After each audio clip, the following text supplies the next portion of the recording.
Welcome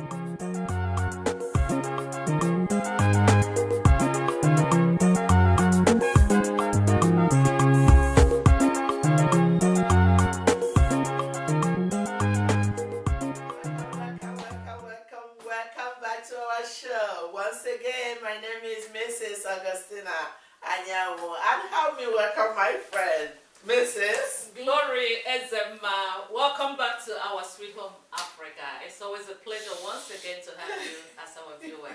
And we have a great topic today. Oh, yeah? You sound very excited. Yes, I am all ears. I need to hear. All right, so our topic today is, why do Africans not read? I know a lot of people will be wondering, why did I pick that topic? I know many of us are highly educated, which is fine. But what we have understood is that right after we acquire our education in terms of graduate from university, we don't read anymore.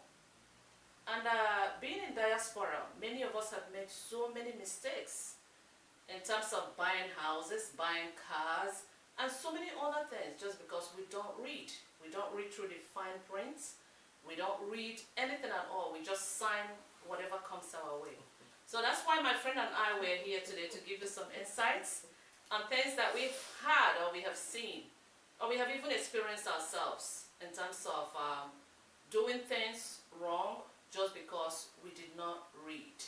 So my dear friend, share with our viewers what you know, what you've had, and what you have also experienced in terms of not reading and what it has cost us in diaspora. My dear, it's not only in diaspora. That's a good topic, as you said, because we are trying to educate ourselves and at the same time the general public, because there are so much mistakes we made when it comes to not reading, not knowing what we are signing. It has cost a whole lot of us more than we thought. In the beginning, you said why Africans, it's not only Africans, many people don't read. Let me tell you why we don't read. Sometimes most of us been in school for a long time and we say, once I'm finished, that's it, I'm not reading any other thing. And sometimes it's due to laziness, or maybe it's too many things to sign, especially if you're buying a house. So here in diaspora, it's too much to sign.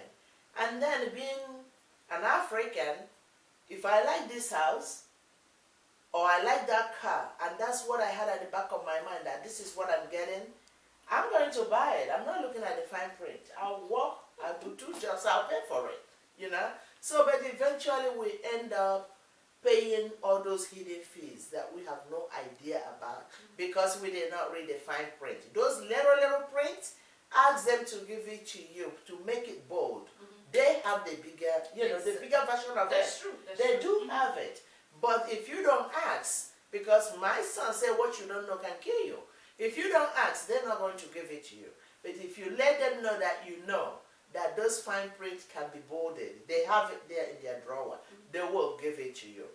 Another thing is, do not buy things because of emotion. Because that's what most of us that buy things, we buy out of emotion because that's what we want. This is the neighborhood I want to live in. No. Your home should be a home no matter where you live. So get what you can afford and make sure you read. Credit card, do you read all those fine prints? That's true. There are hidden fees you do not know. No matter how much they want to give you, read the fine print because you are trying to fix your credit. If you don't read the fine print, you will end up paying more. You will end up killing your credit too. So I'm going to let my friend to talk to you based on her own knowledge and experience of what she had about this reading, because Africans were so educated and we shouldn't be ignorant about certain things.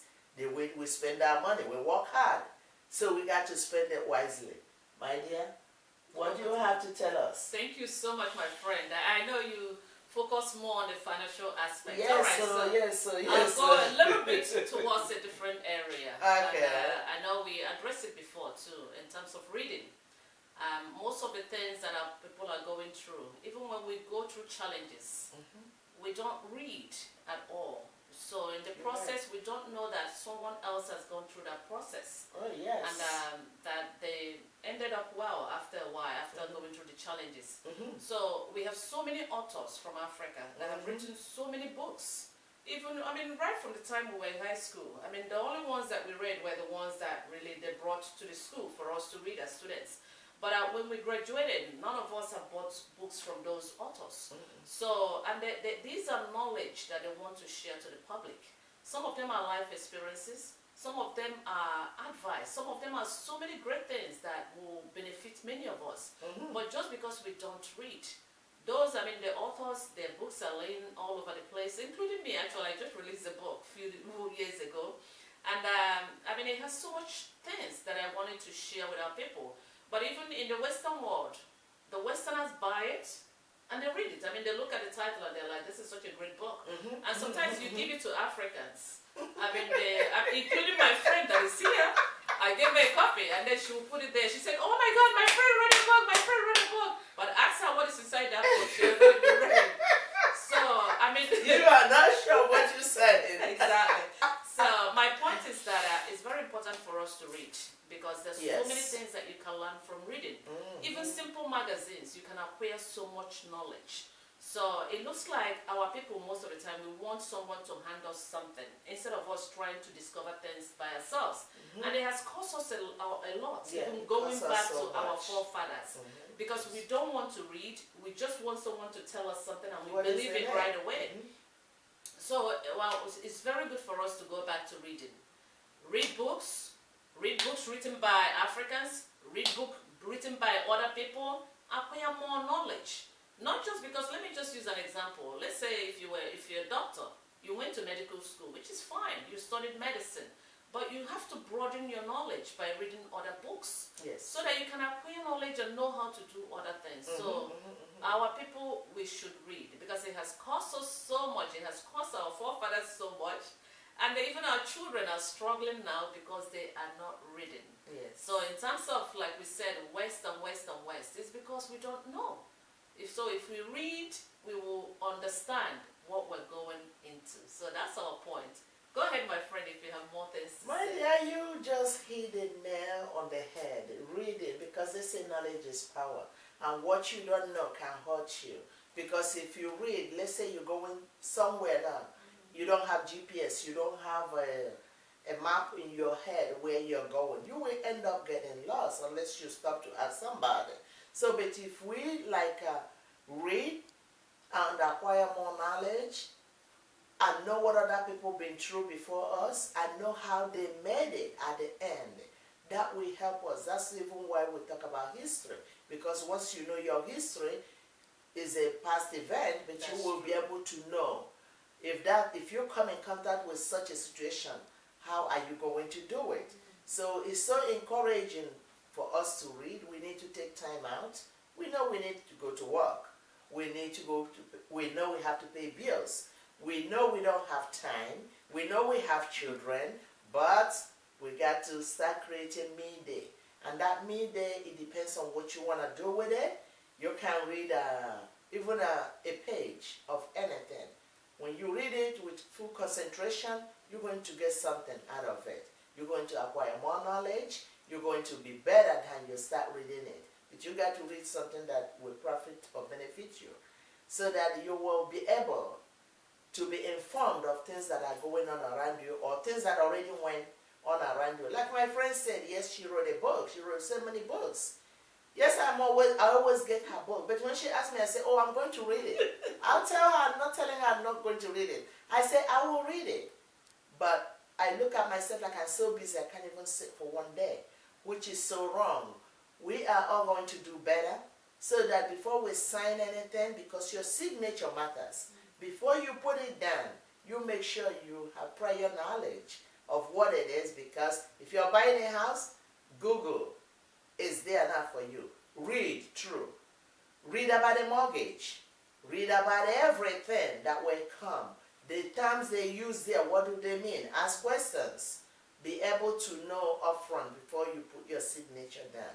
Please, my people, that will liberate us more, Africans, and our children to come, so that we don't leave debt for them, so that they don't follow our pattern.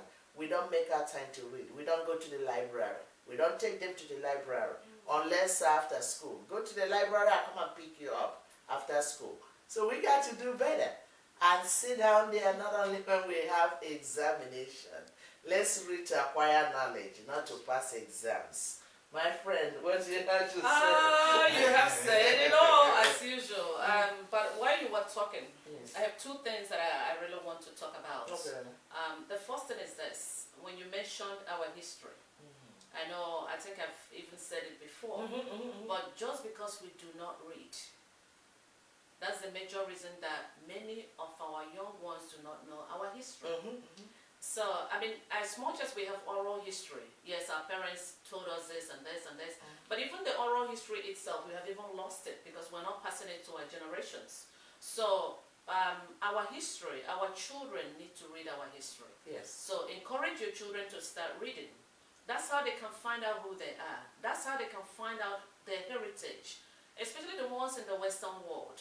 Like I said, all they do is, they watch it on TV, they hear about Africa, and actually, unfortunately, there was someone that asked a question, is Africa a country?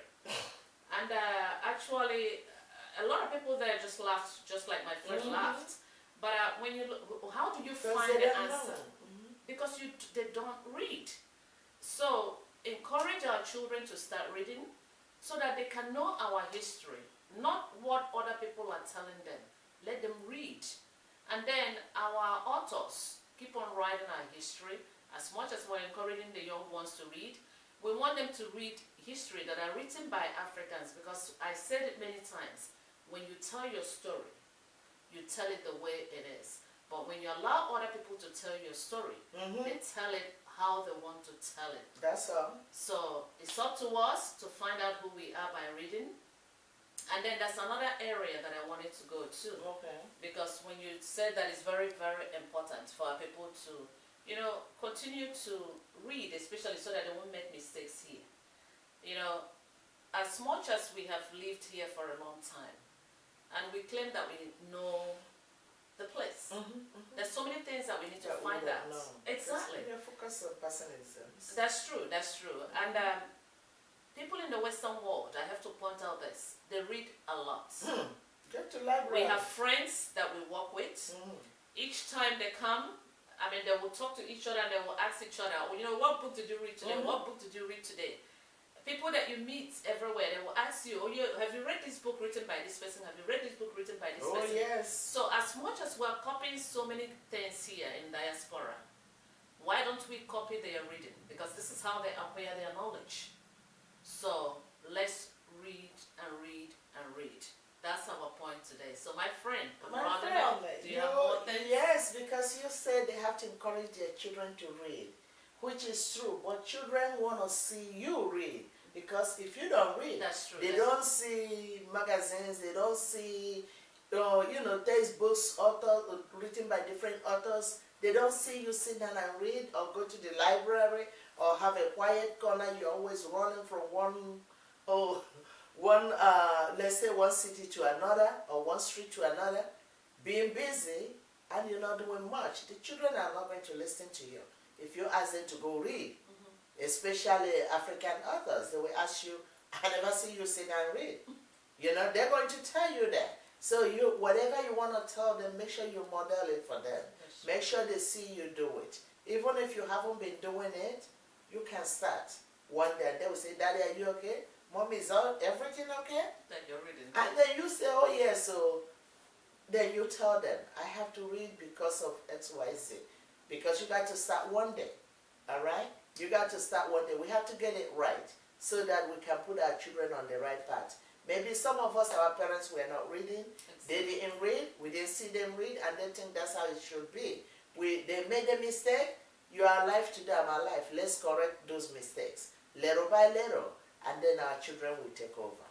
So Thank you so much, my friend. Thank you so much. And we encourage our young ones, because as much as we are addressing the adults, we know we have so many young ones that have subscribed to our channels, and I'm very pleased.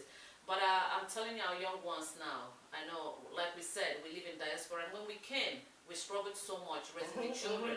So most of us did not have time to take them to the library very often. But now the youth that we have, the African youth that we have in diaspora, Now that many of you are getting married and you have children, make out time. Take your children to the library. I mean, look at people from other races. Like I said, I always compare. Look at the Indians, look at the Jews, look at the Chinese. When you go to the libraries here in diaspora, you see them and you see, they're there reading with their children. So especially our young ones now, make out time. Do not chase money, money, money, money. Make out time. Take your children to the libraries so that they can acquire knowledge and then be able to do better, just like every other people in diaspora. And then once again, we can all come together, pull our resources together, and rebuild Africa. Build it up, build it up. We're going to rebuild it. It's our responsibility there. That is true. So that's the end of our show today. Yes, once again, yes. Thank you so much for listening to our advice. And watch us again next week at our Sweet Home Africa. That's May right. God bless you. And keep on watching, keep on subscribing. Alright? As you do that, God bless you, God enrich you, and send it to your friends and encourage them to subscribe. Thank you so much, all of you, for giving us a feedback. We will get to each and every one, but slow and steady wins the race. Alright? Thank you and God bless you. You make me proud. United we will try, but divided we will fall. So let's get together.